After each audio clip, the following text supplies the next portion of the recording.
परम आदरणीय प्रोफेसर रामबख्श जी सर आज हमारे बीच में उपस्थित हैं और बड़े ही सौभाग्य की बात है कि आपके व्यस्ततम शेड्यूल में से आपने समय निकाला और हम लोग कई दिनों से कोरोना काल में बाट जो रहे थे कि कब हमें अवसर मिले और कब हम बात करें और कब सर को बुलाएं।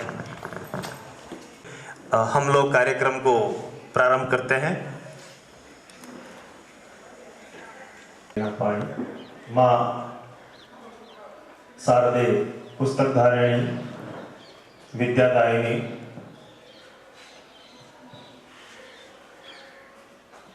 शारदे के इस दरबार में आज जैसा कि आपको पता है कि संपूर्ण जिले ही नहीं बल्कि प्रदेश और देश में आज़ादी का अमृत महोत्सव मनाया जाता है और आज़ादी के अमृत महोत्सव का सच्चे आपका लगा हुआ हो। सभी प्रार्थना स्थिति में बैठेंगे।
रिलैक्स।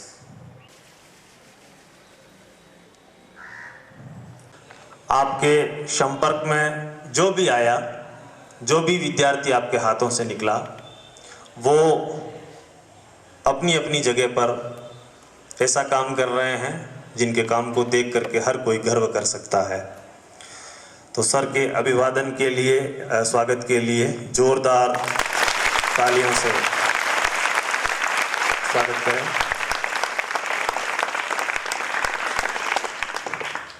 सर अपना परिचय शेष परिचय खुद ही देंगे। हमारे नागौर जिले के गांव चित्ताणी के रहने वाले हैं। चित्ताणी नाम किस किसने सुना है? हाँ, काफ़ी बेटियों ने सुन रखा है। चित्ताणी, शैनणी, भटनोका, आसावरी, रोण, ये जो क्षेत्र है वहाँ एक छोटा सा गांव है चित्ताणी। और उस छोटे से गांव से सर देश के प्रतिष्ठित विश्वविद्यालय में सर्वोच्चतम पद पर विराजमान होते हैं, जो कि इस भारत देश का बौद्धिक मठ कहलाता है। और उसमें आपने अपने जिले का नाम रोशन किया और हमारा सौभाग्य है कि आज सर हमारे बीच में हैं। सर बहुत इनका सर का जो शेड्यूल है, टाइम टेबल है, व्यस्त रहता है। सर को उद्बोधन के लिए व्याख्यान समय लेते हैं, फिर अगले ही एरोप्लेन का टिकट करवाते हैं। ये हमारे सौभाग्य की बात है कि सर खुद चला करके, जैसा कि कहते हैं ना कि प्यासे के पास, हम लोग अगर प्यासे हैं तो प्यासे के पास समुद्र लौट के आया है, कुआं ही नहीं समुद्र चल करके आया है। ये कितनी बड़ी बात है। हमारे बीच डॉक्टर अधिकारी जी, राजकुमार जी अधिकारी जी, एक बार आप सर खड़े होइए। आपका मरीजों के प्रति संवेदनशीलता देखते ही बनती है। और सर ये बहुत जल्दी, इनका भाई भी फॉरेन में रहता है, ये इस देश को तिलांजलि देने वाले हैं। कभी मुंबई रहते हैं, कभी दिल्ली रहते हैं, तो कभी जोधपुर, और कभी कभी कृपा होती है तो मारवाड़ पर भी बादल बरस जाते हैं। तो आज हमारे बादल बरस रहे हैं हमारे विद्यालय पर। बेटा, हर आदमी के जीवन में एक कहानी होती है और कहानियाँ हमें अतीत, वर्तमान और भविष्य से जोड़ करके और हमें हमारे सपने बुनने में सहायक भी होती है। उन कहानियों पर हम दृष्टिपात करें तो वो कहानियों में घटित घटनाओं का जो धागा होता है, उस धागे के सारे हम लोग अपने आगे की मंजिल तय कर पाते हैं। तो सर के जीवन की भी एक बड़ी कहानी है, जो कि इन्होंने अपनी मेरी चिताणी पुस्तक में पूरी की पूरी पहले भाग में लिखी है। शेष दूसरी, मेरी चिताणी का दूसरा भाग जब आएगा तो दूसरी जीवन के दूसरे आयामों को सर हमारे सामने खोल के रखेंगे। मैं बिना किसी भूमिका के सर को अब आमंत्रित करता हूं उद्बोधन के लिए कि सर अपनी बात कहना शुरू करें। ये बेटियां, इनमें भारत का भविष्य है और विशेष रूप से आपके साथ बात करना सर को अच्छा लगेगा। आपके मन में जो भी प्रश्न हो, जैसा भी प्रश्न हो, शंका हो, सर के साथ आप शेयर कीजिएगा। Thank you sir, most welcome. थोड़ा सा कम मुझको आता, तो मैं वो वहाँ से थोड़ा धरती पर उतरने में और आप लोगों से बात करने में थोड़ा मुझको परेशानी हो सकती है। और आप लोग क्षमा करेंगे अगर कुछ मैं इधर उधर बोल दूं तो, नहीं ऐसा हो सकता है ना। तो जब मेरे को प्रिंसिपल साहब ने कहा कि आपको बच्चों से बात करनी है, कल मैं इनाना गया था तो बच्चे चुपचाप बैठे रहे, मैं बड़े लोगों से बात करता रहा, उधर बैठे थे जो। तो आज मैंने कहा ये जो बैठे हैं वो सुने और मैं लड़कियों से ही बात करूं। तो क्या प्रॉब्लम होती है, कैसे आप, तो ऐसा नहीं हो सकता। मेरा जो जीवन का अनुभव है वो आपको बताता हूँ। पहली बात तो यह है कि लड़कों की तुलना में लड़कियां अधिक समझदार होती है और इस बात को लड़कियां मानती नहीं। तो आज से अपन ये तय करें कि आप समझदार हो। स्त्री समझदार होती है पुरुष की तुलना में। नहीं मानते हो? नहीं मानती। उदाहरण दूं, आप कभी अपनी मम्मी से जाके पूछो कि पापा कैसे हैं, तो 1000 निंदा वो करके बता देगी ना कमियां। इनमें तो कुछ अक्ल ही नहीं है, इनको तो कोई भी ठग लेता है, ये तो ऐसा ही नहीं आता, इनको ये भी नहीं आता, इनको वो भी नहीं आता, और एक की अनुमति के बिना नहीं आ सकता। जिस आदमी को घरवाली पसंद नहीं करती वो कहती ओ क्यों आवे राख वीडियो मार घर में, आज रे बाद में वो नहीं आना चाहिए, उसके बाद में वो आदमी आना बंद हो जाता। तो समझदार कौन निकला? स्त्री समझदार है। वो कह देती है चलते हुए कि ये आदमी, इसकी आंखें इधर उधर पता नहीं कहाँ भटकती रहती है, इसकी नज़र ठीक नहीं है, इसके साथ मत रहो। और आप कहता नहीं नहीं मैं तो बहुत विद्वान हूँ, मैं PhD सब किया हुआ हूँ, कहता हाँ ये आदमी तो सही नहीं।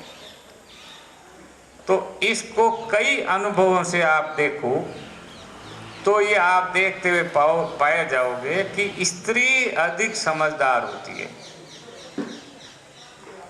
इसलिए तुम ज्यादा समझदार हो। इस भारत के अधिक समझदार जो जनसंख्या है वो स्त्रियों को, और इसलिए हम स्त्रियों को नियंत्रण में रखते हैं, उसको घूंघट में रखते हैं, उसको कहते हैं तू चुप रहे, पंचायती मैं करूँगा, फाइनेंस मैं जानता हूँ, रुपया पैसा मैं लाता हूँ, तू क्या जानती है।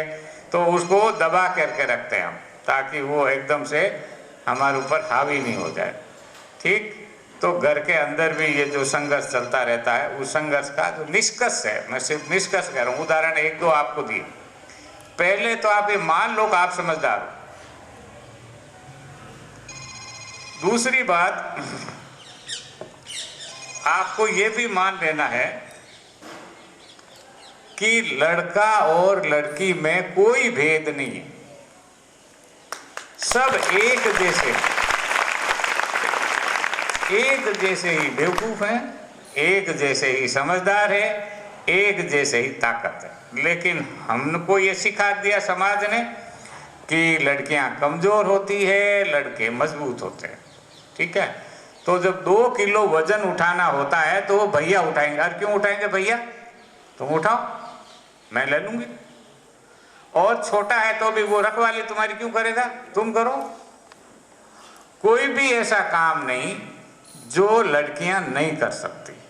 और अपने घर में ये आदत रखो कि भारी काम भी, मुश्किल काम भी जो हमारा बूता है, ऐसा तो नहीं भाई 50 किलो तुम सामान उठा सकते हो, वो तो आदमी भी नहीं उठा सकता, लेकिन 5 किलो तो उठा सकते हो ना। और बहन भाई दोनों जा रहे हैं तो भाई क्यों उठाएगा, मैं उठाऊंगी। ये जब तक आप करोगी नहीं तब तक आपको समानता का अधिकार नहीं मिलेगा। कोई ऐसा काम नहीं जिसको हमारी लड़कियां नहीं कर सकती। आपको ये मान लेना चाहिए कि मैं कर सकती हूँ। जा जल्दी से दौड़ के लेगा, तो छोरे को कहते हैं बाप के जा तू लेना, उतावड़ जाए, क्यों जाए उतावड़, तू तो मैं लेना हूँ बात, तू जा दौड़ लिया। तो ये घर के अंदर आदत रखता वो जन्म देती है और उसका पालन पोषण करती है। आदमी को तो बच्चा रखना भी नहीं आता। जब बच्चा घर में रोता है तो माँ रखती है, बाप नहीं रखता। वो सारी पढ़ाई लिखाई बेकार। और माँ भी अगर नहीं है तो बहन रखती है, स्त्री रखती है। उसके हाथ में एक है पदम है, वो छूती है, बच्चा रोना बंद कर देता। ये याद रखने की चीज है। बहुत फ्लैट उपदेश की तरीके से मैंने तुमको कह दिया। दो एक बातें और। तीसरी बात जो तुम्हें कहनी है वो ये है कि डरना नहीं। और लड़कियां सबसे अधिक डरती है, उनके अंदर डर घुसा दिया जाता है। किस चीज का डर? कोई भी छेड़ देगा, कोई भी छू देगा हमको, और मार डरी डरी डरी डरी पीछे अरे दबंग की तरीके से रहो। और यदि कोई व्यक्ति आपके साथ बदतमीजी करता है, बदतमीज तो है, पुरुष तो बदतमीज ही है, उनका काम है बदतमीजी करना, तो उनको सिखाओ। आप जा रहे हो और गली के अंदर जा रहे हैं आप, और अकेली है, और एक आध कोई गुंडे आ गए या कोई बदमाश आ गया और आपको कुछ टिप्पणी कर दी या कुछ कह दिया। बहुत इंपॉर्टेंट बात बता रहे हैं सर बेटा। उसी समय जोर से चिल्लाओ, और वो क्या करता है, किसी को कहना नहीं, वो सबसे कायर होते हैं, गुंडे सबसे कायर होते हैं, लड़के सबसे अधिक डरे हुए होते हैं। वो ये कहते हैं वो बदतमीजी तो करे, छेड़ा उसने, इज्जत तुम्हारी हमारी क्यों चली जाएगी भाई, जिसने छेड़ा उसकी इज्जत जानी चाहिए, तुम्हारी क्यों जाएगी। इसलिए अगर कोई बदतमीजी करता है तो आपका पहला काम यह है कि आप उसको पब्लिक कर दो सब। और हमारे प्रांत में और हमारे जिले में और इस मारवाड़ मुंडवा के अंदर भी ये है कि अगर कोई लड़की चिल्लाती है तो 5 लोग जो खड़े होते हैं वो तुम्हारे समर्थन में आते हैं और उसको पाठ पढ़ाते हैं। लेकिन तुम म्याऊं म्याऊं ये कह रहे हो, वैसे ऐसे करते रहोगे तो कुछ नहीं होगा, वो आपको रोज डराएगा। इसलिए ये याद रखो कि हमको नहीं डरना है, जो बदतमीजी करता है उसको डरना, और वो बहुत डरपोक होता है। एक तो अगर आप समाज में हो, सड़क पे हो, गली में हो, तो जो आपको नहीं जानता है वो भी आपका पिता और भाई बन करके और आपकी सुरक्षा के अंदर आएगा। आप इसको डरने की जरूरत नहीं, आप एक्सपेरिमेंट करके देखो कि ये मैं वो मानतंग करे सा बाबा, तो उसको जो भी व्यक्ति खड़ा होगा उसको समझा देगा। और अगर आप कुछ नहीं कहोगे तो वो आगे से आगे बढ़ता ही चला जाएगा, और उसका फल कई बार ये होता है कि पहले थोड़ा थोड़ा छेड़ता है, फिर ज्यादा छेड़ता है, उसके बाद अपहरण हो जाता है। मौका ही नहीं देना। तो जो पहला काम जो बहुत जरूरी होता है और वो ये है कि डरना नहीं। एक दूसरा, छेड़खानी की शिकायत करने में हमारी इज्जत नहीं जाती है। लोग क्या कहेंगे, अरे तो मैंने थोड़ा किया भाई, उसने किया ना, हरकत उसने की, तो डरे वो इज्जत उसकी जाए, तुम्हारी इज्जत क्यों जाएगी। इसलिए अपनी बात को कहो, ठीक, और किसी को भी कहो, जरूर कहो, ताकि उसको वो समझ में आवे कि ये लड़कियों के साथ में इस तरह की छेड़खानी संभव नहीं है। ग्रुप में जाओगे तो भी छेड़खानी होती है ना, तो भी खड़े खड़े लोग बोलते हैं। एक फिल्म आपने देखी होगी, फिल्में देखते हो ना, मैंने भी बहुत बाद में फिल्में देखना शुरू की थी, तो उसमें वो हॉकी वाली शाहरुख खान की वो चक दे इंडिया, उसके अंदर जो है कुछ लड़कियों पर कमेंट मारते हैं और फिर सारी लड़कियां उनकी जो धुनाई करती है सब गुंडों की पीट करके बराबर कर देती। तो मारते थे थप्पड़ का, कि मेरा चेहरा ऐसा था ना, थप्पड़ मारना अच्छा लगता था, तो मैं भी डरता था। बाद में धीरे धीरे मैंने कहा अपने समर्थक पैदा करो, फिर और भी बड़ा हुआ तो और भी लोग डराने लगे, तो फिर मैंने उन सब का को बांध करके, जैसे हनुमान जी बहुत बदमाशी करते थे ना, हनुमान जी तो बंदर उछलते कूदते थे, तो माँ ने उनके से बांध दिया। अब हनुमान जी बैठे हैं इतने ताकतवर है, लेकिन माँ के प्रेम का कच्चा धागा उसने बांध दिया, तो अब मुझको शब्दों से बांधना आ गया। कई अच्छे खासे गुंडों को मैंने ऐसे बांध करके रखा कि तू हो जा, आक्रमण नहीं। तो आपकी भाषा, आपको किसी को अपमानित नहीं करना, अपमानित किसी को नहीं करना। ईगो बहुत है, उसकी प्रतिष्ठा पे चोट नहीं करनी, लेकिन हमारी भी प्रतिष्ठा भाई, 2 बात ध्यान रखनी।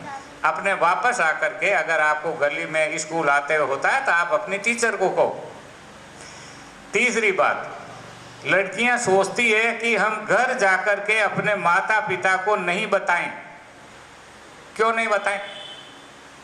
पापा के मेरी गलती, हाँ मेरी कोई गलती ही नहीं, तो मैं अपने बाप को या अपनी माँ को क्यों नहीं कह सकती।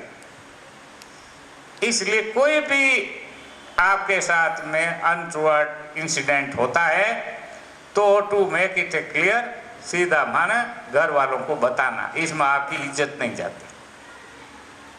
और आप सोचते हो ये मैं कैसे बोलूं, क्यों मुंह से बोलूं।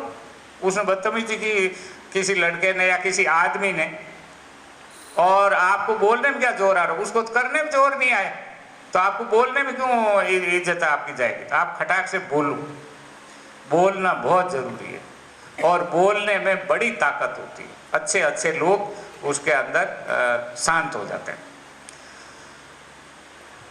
तो ये तो 3-4 तुम लोगों के हो गए उपदेश, जो जिंदा रहने के लिए बहुत ज़रूरी है, सर्वाइवल के लिए बहुत ज़रूरी है। आप यहाँ से जाओगे, किसी समय नौकरी करने जाओगे, आपके मैडम भी कई होंगी जो घर छोड़ करके और यहाँ मुंडवा में रहती हैं, इनको भी प्रॉब्लम आती होगी ना, जो आपको आती है वो इनको भी आती होगी। लेकिन इन्होंने कला विकसित की है कि कोई इनके साथ बदतमीजी नहीं कर सकता।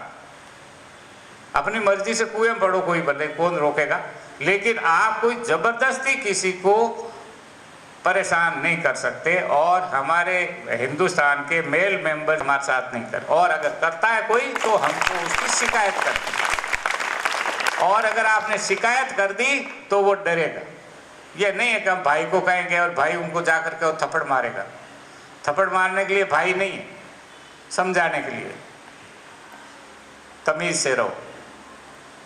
और शिकायत कैसे करनी है, विरोध कैसे करना है, ये सब बहुत बारीकियां हैं जो आपको आपके टीचर और बताएंगे, और मैं नहीं बताऊंगा। खाली इतनी सी बातें ये माने कि विरोध करना आपकी हेठी नहीं है, विरोध करना आपका राइट, आपका अधिकार, और आप अधिक समझदार तो हो ही हो।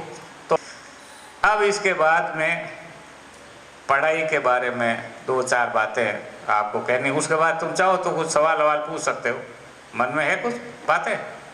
बेवकूफ़ी इस उम्र में हम भी थे तो बेवकूफ़ी बोलते थे ना, तो क्या हुआ, तो बोल दो। और अब घर में अपने स्कूल कि हमारे समाज में ऐसी कई, जैसे कि गर्ल्स जाती है तो वहाँ पर कई छेड़खानी करते हैं, तो वहाँ पर लड़कियाँ बोल नहीं पाती, क्योंकि सर एंड में जाकर गलती भले ही लड़के की हो, पर हमेशा गलत लड़की को ठहराया जाता है। ये ऐसा क्यों होता है कि लड़की ही खराब होगी, क्या पता इसने ऐसा कुछ किया होगा, इसने तभी छेड़ा, नहीं हमको तो नहीं छेड़ा, ऐसे कई बातें होती है ना सर, तो ऐसा क्यों होता है?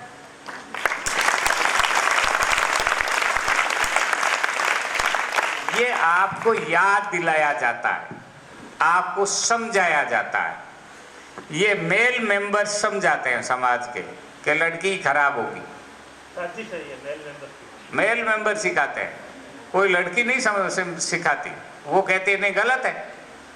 और दुनिया जो मर्जी कहे भाई, मेरे साथ गलत किया तो मैं उसका विरोध करती। आज आप एक ने विरोध किया, कल दूसरे ने विरोध किया, थोड़े दिनों बाद वो आदमी घर से बाहर नहीं निकल सकता, बात क्या करते हो। और आप लोग तो बहुत छोटे स्कूलों के, वो भी कब कहते हैं जब आप पहली बार विरोध नहीं करते, 4-5 बार जब उसको आप सहन कर लेते हो, तब कहते हैं कि मैंने जब ऐसे छेड़ा था तब तो इसने बोला ही नहीं, मैंने जब ये इशारा किया तब भी इसने कुछ नहीं बोला, मुस्कुरा के चली गई, तो इसका मतलब ये खराब है। तो अगर आपने पहली बार स्टर्न एक्शन लिया, आपने विरोध किया, और विरोध करने के लिए थप्पड़ मारने की बिल्कुल जरूरत नहीं। कहना कि पब्लिक कर दो सर, कई लोग ऐसे भी होते हैं कुछ देखते हुए भी बस अपनी नज़र को बंद करके और वहाँ से निकल पड़ते हैं, क्या पता हो कोई कहते रहने दो ये ऐसी होगी, इसका कुछ कौन निकल पड़ता। अगर आप चिल्लाओ नहीं, अगर आप चिल्लाओगे कि मेरे साथ ये बदतमीजी कर रहा है, तो हमारा समाज इतना गया गुजरा नहीं है कि वो चुपचाप चला जाए, छेड़ रहा है तो छेड़ दो, ऐसा नहीं हो सकता। नहीं सर, हम अभी वर्तमान काल में देखते आ रहे हैं कि ऐसी कई घटनाएं होती जा रही है कि बस कई लोग देखते हैं पर वो बोलते नहीं है। ऐसी सर आपने कल परसों कोई घटना सुनी होगी सर, ऐसी कई घटनाएं होती है पर लोग बोलते नहीं और बता भी नहीं सकते। देखिए क्या होता है कि अगर आप विरोध नहीं करोगे तो मैं नहीं बोलूँगा, आप विरोध करोगे तो मैं बोलूँगा। लड़ाई तो आपकी है। अगर कोई लड़का छेड़ रहा किसी को तो भाई छेड़ रहा, वो ये जाने इसका काम जाने, मैं तो कुछ कहता नहीं। लेकिन तुम क्या कर रहे हो, मेरी परेशानी हो रही है, मेरे को ये दिक्कत हो रही है, देखो ये बदमाशी कर रहा है, तेरी हिम्मत कैसे हुई, ये वो जब बोलने लगोगी तो 20 लोग आ जाएंगे। एक एक्सपेरिमेंट करके देखो, और एक्सपेरिमेंट किसी ऐसे व्यक्ति के साथ भी कर लो जिसमें कि भाई एक्सपेरिमेंट है, आते हैं कि नहीं आते हैं लोग, पुलिस वाले आ जाते हैं, दुकानदार आ जाते हैं, क्यों भाई थारे कहीं तो घनी मोटियार पड़ो आएगो, कहीं थारे भाग हटू निकल जा। ये तब कहेंगे जब आप बोलो, आप नहीं बोलोगे तो समाज सेवा करना हमारा काम नहीं है। कुछ माता कोड़ी करे मुंडो लागे, तुमको बोलना, तुम्हारी लड़ाई है, समाज की लड़ाई नहीं है। समाज तभी बोलेगा जब तुम बोलो। इसलिए और दूसरा, आपको जरूरत नहीं किसी को बोलने, खुद बोलो ना। कोई नहीं बोलता, तुमको क्या करना। आपने समाज के सामने एक व्यक्ति का चेहरा रख दिया कि ये व्यक्ति ऐसा है, उसके बाद में समाज अपने ढंग से इलाज करता है, उसका बहुत बारीक इलाज करता है। इसलिए इसको निडर होकर के आराम से सीना तान के चलो। ये देश हमारा है। गलत बोला है? कुछ मैंने गलत पूछा तो क्षमा नहीं, करें। कुछ Thanks. गलत नहीं बोला, एकदम सही। सारे कानून बने हुए हैं। अगर कोई महिला शिकायत कर दे तो उसकी तो नौकरी करना, बिजनेस करना, जिंदा रहना सब मुश्किल हो जाएगा। बहुत टेढ़े, बहुत क्या है कि वो कानून हमारे देश में बने हुए हैं। तो लड़कियों की सुरक्षा के लिए भी बहुत कानून है। उस कानून का आप इस्तेमाल कर सकते हो और कानून की जरूरत ही नहीं पड़ेगी। इस सड़क पे ही सब कानून इलाज हो जाता है उनका। और अगर कभी लगता है, ये एक जगह होती है जहाँ पर 5 लोग बैठे रहते हैं और जब भी हम जाते हैं तो ये कुछ न कुछ फब्तियाँ कसते हैं। उनको डांट लगा दो तो भाग जाएंगे, कोई भी नहीं रहेगा। इसलिए माने मन में से आप तो डर निकालें, फिजिकल वायलेंस का डर निकालें और प्रतिष्ठा की खत्म होने का जो डर होता है उसको भी आप निकालें। और तीसरी बात जो मैंने आप लोगों को कही कि आपको ये मानना ही नहीं है कि मैं लड़की हूं और मैं ये काम नहीं कर सकती। मैं हर एक काम कर सकती। मार्गरेट थैचर ने इंग्लैंड का राज किया, रानी विक्टोरिया, इंदिरा गांधी तो खैर भारत की हैं, तो उन्होंने शासन किया पूरे देश पे। सभी जगह शासन करती हैं, सभी जगह। जब आप मानोगे कि आप कमतर हो तो आप कमतर हो। जब आप कहोगे कि नहीं मैं तो बहुत दबंग हूँ तो आप बिल्कुल दबंग की तरह से रहो। मैंने बचपन में ही मैं मानता था कि मेरे पास है ना बहुत पैसे, और मैं जानता था कि मेरे पास पैसे नहीं होते थे, लेकिन मैं मानता था कि मेरे पास बहुत पैसे। जेब में हाथ डाला तो पैसे निकले। ईदगाह कहानी पढ़ी? ईदगाह कहानी में उसके जो दोस्त होते हैं वो जेब में निकालते हैं 1 पैसा 2 पैसा करके 12 पैसा मेरे पास, देखो बहुत पैसे भाई। तो बच्चे कितने खुश। तो मैं भी कहता मेरे पास बहुत पैसे। बहुत पैसे मतलब क्या? जेब में हाथ डालो, आपकी जरूरत है वो आपके पास में पूरा आ गया।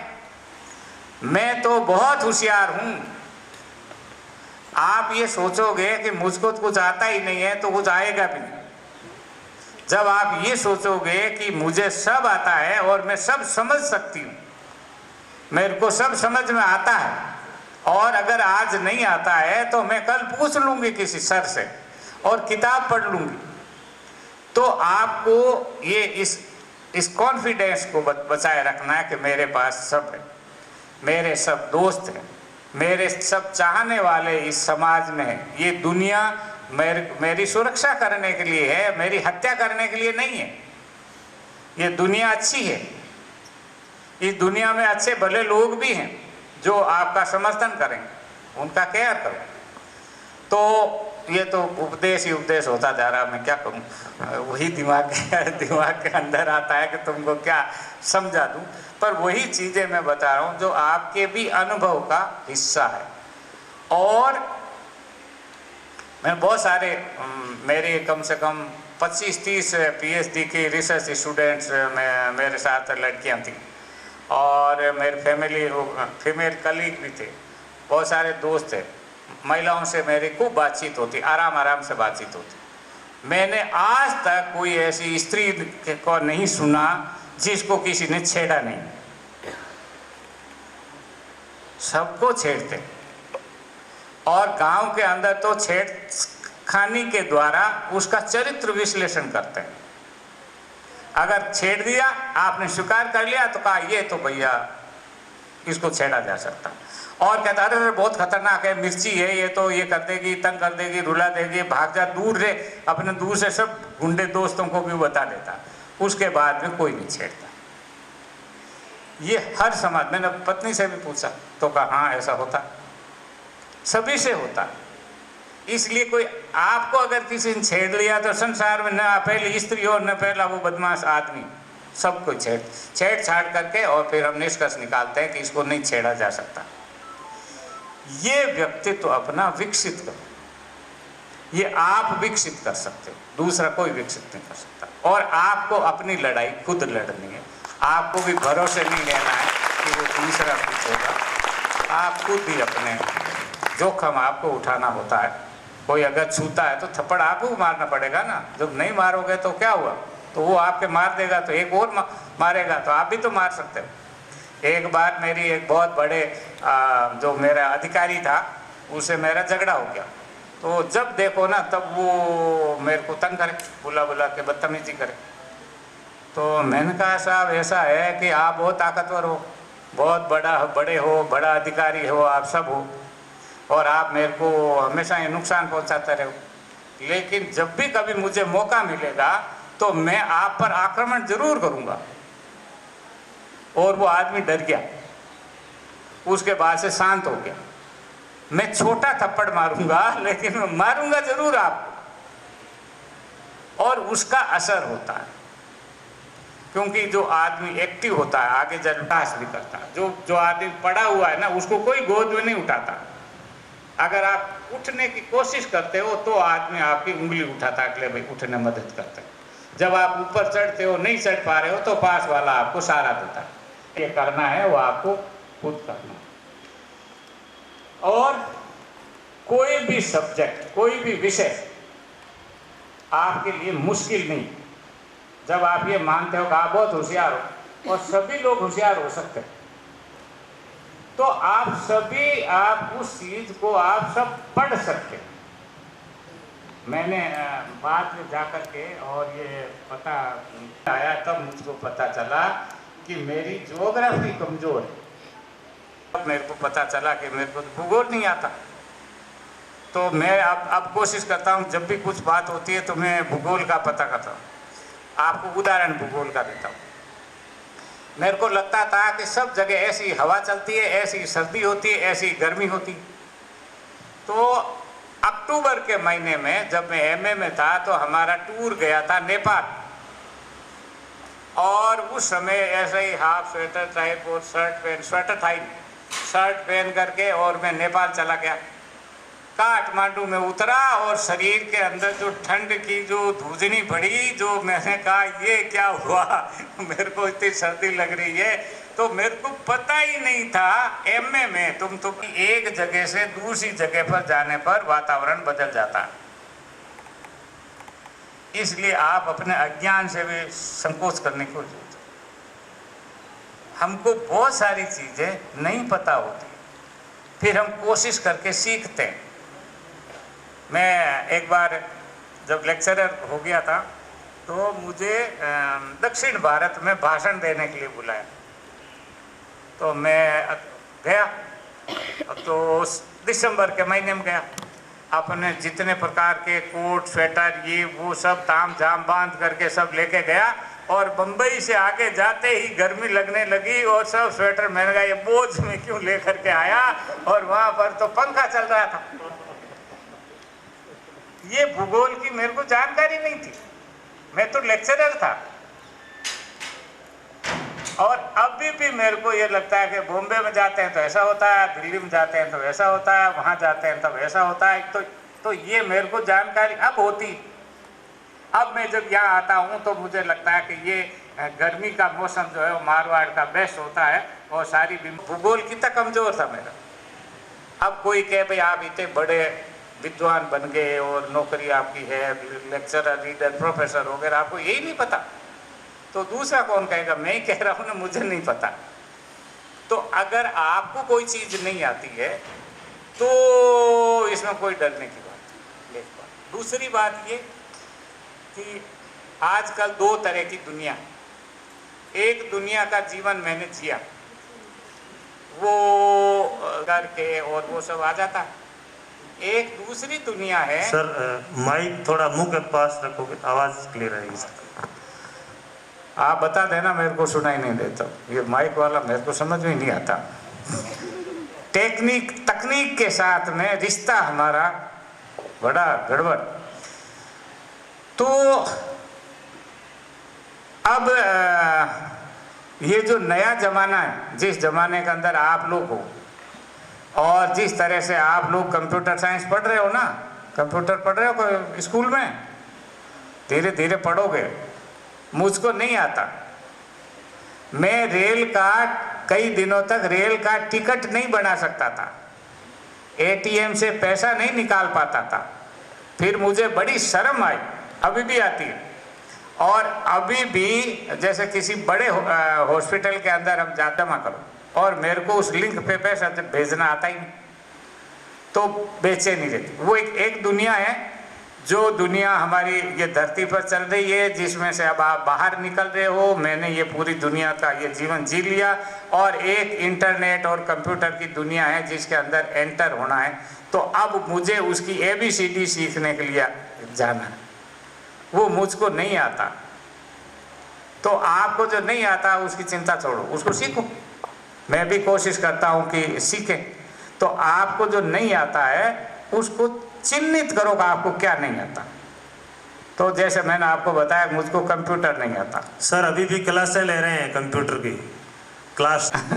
तो आप सोच सकते हैं कि इस एज में भी सीखने की कितनी जिज्ञासा है। तो सीखने के लिए कोई आयु बाधक नहीं है बेटा, बहुत काम की बात बता रहे हैं। आप लिखते जाना बीच बीच में, हम पूछेंगे सर ने क्या बताया, रिपोर्टिंग मांगेंगे आपसे। वो चीज़ें हमको सीखनी। जैसे हमको कई बार ये आता है, और मेरी बहुत खराब, मतलब मैं तो मेरी वो ज़्यादा अच्छी नहीं, जिसको कहते हैं संप्रेषण कौशल, कम्युनिकेशन स्किल। अब जब मान लीजिए आप में से किसी को कहेगा अच्छा ये जाओ और वो सर से बात कर लो, तो कहते मैं क्या बात करूं, मेरे को तो बात करना ही नहीं आता। कितने लोग अगर अकेले में बात करना हो तो आप लोग बात कर सकते हो? हाथ खड़ा करो जो बात कर सकते हो। मतलब सिर्फ 1 2 3 4 5 6 7 बस 8। अपने सर से बात करने के लिए किसी भी अनजान व्यक्ति से आप बात कर सकते हो या नहीं कर सकते हो, ये सवाल अपने आप से पूछो। और जिसको बात करना आता है वो आगे अपने लिए दरवाजा खोल देता है। बात ही तो दरवाजा है। घर के अंदर आप जाओगे तो कैसे जाओगे? दरवाजा खोलोगे। तो किसी मनुष्य से आपके पास जाओगे तो वो दरवाजा क्या है? जबान, बोलो। तो मेरी जो कहना चाहिए कम्युनिकेशन स्किल है वो अच्छी नहीं है, मुझको कई बार लगता है। फिर मैंने कुछ तो विकसित किया, और मेरी बेटी की बहुत अच्छी, उसकी कम्युनिकेशन स्किल जो है अल्टीमेट है, खूब आराम से बात कर लेते। और बेटा जो है थोड़ा भोंदू है, वो बात नहीं कर पाता ज़्यादा। तो जब पहले छोटे बच्चे थे, दोनों हमारे घर पे ही थे, जब थे तो कोई व्यक्ति आता, किसी को बात करना होता तो बेटा बड़ा, लेकिन बात करने के लिए वो कहता सपना तू बात कर, तू आगे जा, मैं पीछे रहता हूँ, वो पीछे रहता था। तो ये कम्युनिकेशन स्किल भी सीखने की होती है। आप अब वो आराम से बात कर लेता, मैं भी कोशिश करता हूँ आराम से बात कर लेता हूँ, लेकिन बहुत दिक्कत होती है। मैं सोच रहा था कि मैं तुम लोगों से क्या बात करूँगा, तुम्हारा दिमाग का स्तर अलग, मेरे दिमाग का स्तर अलग, तो अब मैं क्या बताऊँ। तुम्हारी किताब भी मैंने तो नहीं पढ़ी, अब तो बहुत वैसी। तो अपने को अनजान बनाना होता। एक बार एक और चीज़ आपको कहना, आप लोगों में से कितने लोगों के मेरे अनपढ़ है जी, और बाबर बहुत अनपढ़ है। अब आप देखिए दूसरी, उन लोगों ने ये महसूस किया कि हमारे बच्चों को पढ़ना चाहिए क्योंकि हम नहीं पढ़ पाए थे, राइट। और अब उन्होंने पढ़ने के लिए भेजा है तो ये आपकी ड्यूटी है कि आप अपने माता पिता की उस कमी को दूर करें। हम तो नहीं पढ़े, लेकिन हमने अपनी संतान को अच्छी तरह से पढ़ाया। ये संतान का दायित्व है कि वो अच्छी तरह से पढ़े। पढ़ने के लिए भेजा, पढ़ो भाई। माता पिता ने बहुत मुश्किल से आपको के लिए भेजा। अब एक बात, दूसरी बात ये कि चाहे पढ़े लिखे हों चाहे अनपढ़, माता पिता भोले होते हैं, ना समझ होते हैं, बेवकूफ़ सब तो बोलना नहीं चाहिए ना। आदर्श वो मना करेंगे संस्कृत के आपके प्रिंसिपल साहब, एकदम कुछ हमारे लिए बहुत है। तो हमें उसकी को ये ध्यान में रखना है कि भले ही हमारे पेरेंट्स जो है वो चीज़ों को नहीं जानते। अब आपको देखो, भूगोल के अंदर हमारे ये लिखा हुआ और हिंदी कविता में ये लिखा हुआ है, माँ बाप को पढ़ाओगे बताओगे, उनको तो पता ही नहीं कुछ। तो आप कभी बताते हो उनको? कभी नहीं बताते। कभी बता भी देते हो, कभी वो सुनते ही नहीं, अच्छा ठीक है तू तेरा करती रहे, मुझे कुछ नहीं पता, मेरे को कुछ नहीं आता। तो एक गैप होता है। तो गैप जब होता है तो हम उनकी लिमिट का ध्यान रख करके बात करते हैं कि इनको ये बात पता नहीं। तो जब मैं नौकरी करता था, जब माँ जिंदा थी मेरी, तो वो कभी कभी आती थी मेरे पास में, वो रहती थी। तो हम तो अपना दुनियावी तिकड़म में लगे रहते थे, ये करना वो करना, सेमिनार करना, ये करना वो सब। माँ बैठी बैठी बोर होती थी, पता नहीं क्या करता रहता, मैंने तो आवड़ी को नेट। तब मैं 1 घंटा, सारे जब काम मेरे निपट जाते हैं, तब मैं कहता हाँ मान ले अब आजा अपन अब गाँव की बात करते हैं। अच्छा हो तुम्हारे क्या क्या हुआ हो, तुम्हारे रिश्तेदारों का। और फिर उसके बाद वो बोलना शुरू करती, पट पट पट पट पट पट, खूब सारी बातें बोलती। और मुझे पता था कि बेवकूफ़ी कौन बातें कर रही है जिससे मेरे जीवन का कोई संबंध नहीं। तो आप भी इसे, उस गैप को मेंटेन करते हैं, उनको आए चाहे नहीं आए, एक दूरी आपकी रहती। तो वो दुनिया एक है, जिस दुनिया के आप मेंबर नहीं हो, आप एक नई दुनिया के अंदर चले गए हो, वो उस पूरी दुनिया के अंदर वो रहेंगे। उस है जिनकी, वो आपकी नज़र में तो भोले है ना। आपकी तो उम्र 15, 16, 20 साल के करीब है, और आप एक 50 साल के व्यक्ति को, 60 साल के व्यक्ति को के बारे में ये दृष्टि रखते हो कि ये तो भोला। तो मुझे भी ये बताया जाता है या कहा जाता है कि आपको पता नहीं। तो जब वो अंग्रेजी वाली दुनिया है ना, वो एक पता नहीं मैं बात करती हूँ, मैं बात करता हूँ, तो वो बात करते हैं। ये गैप, इसका मतलब ये है कि पीछे वाली पीढ़ी से आप आगे हो, और ये आपके ऊपर बहुत बड़ा दायित्व है। अब उस ज्ञान को बढ़ाना है और उस दूरी को बढ़ाना है। अब इस दूरी के बावजूद उनके प्रति आदर, प्रेम, प्यार प्रकट करता है, ये आपका दायित्व। एक और बात मेरे को कहनी है, ज़्यादा उपदेश मेरे को अच्छा नहीं लगता, पर अब वही निकल रहा, मैं क्या करूं। सरस्वती कह रही है कि इनको उपदेश दो, तो मुंह से वही निकल रहा। इस समय नागौर में मैं जितनी जगह गांव में इधर उधर थोड़ा गया, पूछताछ करता रहता हूं, तो 12th तक लड़कियां हमारी बहुत अच्छा पढ़ती हैं। 12th तक आसपास स्कूल होती है और माता पिता अपनी बच्चियों को स्कूल भेजते हैं।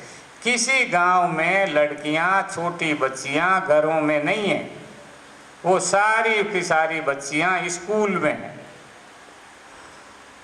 अब आप अगर अच्छी तरह से नहीं पढ़ोगे तो आप क्या नहीं है, आपके आने वाली जो पीछे आने वाली बच्चियां हैं उनको आप स्कूल में वो एडमिशन ही नहीं दिलाएंगे। अब उसके बाद क्या हुआ, 12वीं के बाद में कॉलेज नज़दीक नहीं है। मुंडवा में तो कॉलेज ही नहीं, लड़कों के लिए भी कॉलेज नहीं, लड़कियों के लिए भी कॉलेज नहीं। अब घर से नागौर या दिल्ली या वाशिंगटन या लंदन कैसे भेजें लड़कियों को, क्योंकि ये माना जाता है कि लड़कियां शहर जाकर के बिगड़ जाती है, पहले पॉइंट। दूसरा ये है कि वो छेड़छाड़ की शिकार हो जाती है। दूसरा पॉइंट, तो माता पिता को ये लगता है कि हम अपनी बच्चियों को शहर में सुरक्षा प्रदान नहीं कर सकते, इसलिए हम हमारी लड़कियों को बाहर नहीं भेजेंगे। इस मिथ को तोड़ने की जरूरत है। जो लड़की बाहर जाए वो अकेली नहीं जा रही है, पूरे मुंडवा की लड़कियों की वो प्रतिनिधि है। उनको सुरक्षित रहिए वो, और इसके लिए आपको एक कौशल विकसित करना होता है, वो आपका दायित्व है। इसके साथ में एक और बात है कि हमारे कुछ ट्रेडिशनल वैल्यूज हैं, कुछ पुरानी पारंपरिक मान्यताएं हैं ना, जो मान्यताएं अच्छी नहीं है, मतलब जिसको पढ़े लिखे लोग तो मानते नहीं, बेकार है, लेकिन वो है। तो जब तक आपके पेरेंट्स या आपका जो सपोर्ट ग्रुप वाले जो लोग हैं वो आपको विकसित नहीं देख ले, तब तक आपको उस परंपरा के अंदर ढल कर के रहना। कई बार कहते हैं भाई हमारे तो लड़की के है, अब उसकी तो हम शादी कर देंगे। तो बचपन में मान लीजिए शादी हो गई, तो एक RS आई थी और इन्होंने भंवरलाल जी ने उसका वो बताया था कि वो तो महिला तो बन गई RS, और वो तो उसका पति तो अनपढ़ किसान था और उसके साथ वो आराम से रही। तो एक रेपुटेशन बना ना, पति ने उसको पढ़ाया कि ये पढ़ सकती है, ये नौकरी कर सकती है, तो वो RS बन गई और अब सब लोगों पर वो राज करती है। तो आपको ये मानने की कोई ज़रूरत नहीं है कि ये पढ़ा लिखा नहीं है। शादी मान लो कर दी किसी जगह और वो पढ़ा लिखा नहीं है, तो वो आपको पढ़ने ही नहीं देगा, ऐसा बिल्कुल नहीं। सारे पुरुष एक खास एज के बाद में ना हमारा जीवन जो है वो बेकार चला जाएगा, ऐसा कुछ नहीं। सभी लोग ऐसे ही होते हैं, बेवकूफ़ होते हैं सब, उनको कुछ पता नहीं होता।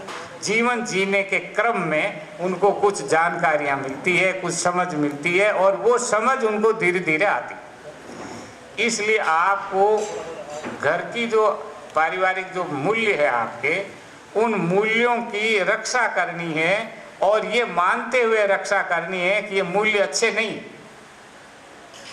लेकिन ये छूट जाए। आपकी पीढ़ी ट्रांजिशन की पीढ़ी है, एक बदलने वाले समय के अंदर रहने वाली पीढ़ी है। आपके बाद वाली पीढ़ी को ये संघर्ष नहीं झेलना पड़ेगा, लेकिन आपको तो झेलना पड़ेगा। मैंने हरियाणा में कई बार देखा है कि वो व्यक्ति जो है अनपढ़ है या बेरोजगार है पति, और पत्नी जो है वो स्कूल टीचर हो गई। चलो मैं तुमको लेने के लिए आया हूँ। तो वो एडजस्टमेंट आपने विकसित किया ना, उन लोगों ने विकसित किया।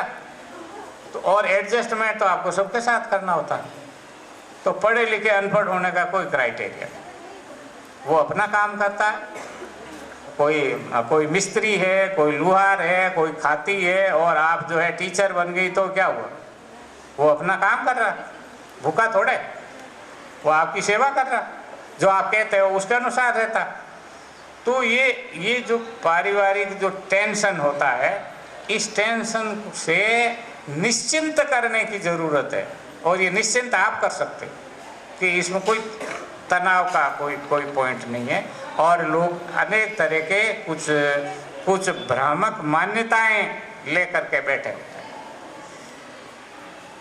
इसी तरह से कई बार ऐसा होता है कि हमको ये लगता है कि दिल्ली और बम्बई तो बहुत खतरनाक जगह है।